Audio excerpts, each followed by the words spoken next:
गंजे बख्श फैज़े आलम मजहरे नूरे खुदा नाकी सारा पीरे कामिल नाकी सारा पीरे कामिल कामिलारा रहनुमा। আল্লাহ পাকের কিছু প্রিয় বান্দা এমনও থাকেন যাদের যুগ অতিবাহিত হয়ে যাওয়ার পরও তাদের ইলম, মারিফাত এবং রুহানিয়াতের আলো আজও মানুষের হৃদয়কে আলোকিত করে চলেছে।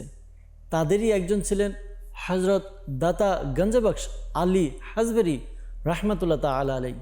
হজরত দাতা গঞ্জবখশ আলী হাজবেরি রহমতুল্লাহ তাআলা আলাইহির জন্ম প্রায় 400 হিজরিতে গজনী শহরে। তার উপনাম ছিল আবুল হাসান আর উপাধি ছিল গঞ্জবখশ। হাজবেরি ও গজনবী উভয়টি তার বংশ ও নিবাসের সঙ্গে সম্পর্কিত উপাধি।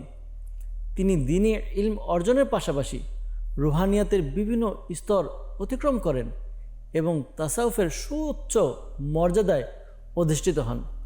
পরবর্তীতে সারা বিশ্বের মুসলমানদের আকিদা ও আমলের সংশোধনে গুরুত্বপূর্ণ ভূমিকা পালন করেন।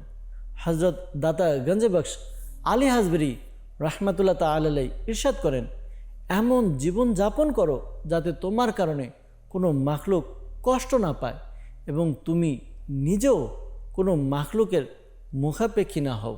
আরও ইরশাদ করেন, ইলম হলো আমলের প্রাণ। যেমন রূহ ছাড়া দেহের কোনো মূল্য নেই, তেমনি আমলও ইলম ছাড়া মূল্যহীন।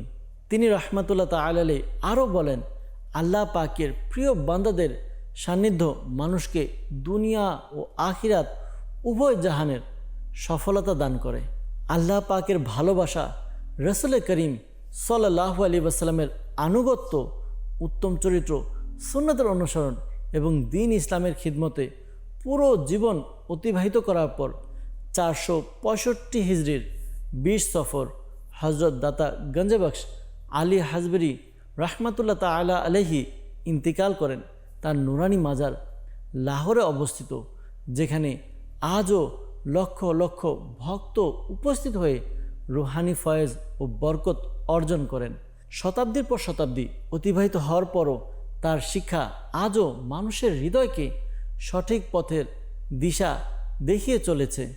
আল্লাহ পাক হজরত দাতা গঞ্জবখশ আলী হাজবেরি রহমতুল্লাহ তাআলা আলাইহির প্রতি অগণিত রহমত বর্ষণ করুন এবং তার ওসিলায় আমাদের বিনা হিসাবে মাগফিরাত করুন। আমিন বিজাই খাতামিন নবিয়িন সাল্লাল্লাহু তাআলা আলাইহি ওয়াসাল্লাম। गंजे बख्श फैज़े आलम मजहरे नूरे खुदा नाकी सारा पीरे कामिल नाकी सारा पीरे कामिल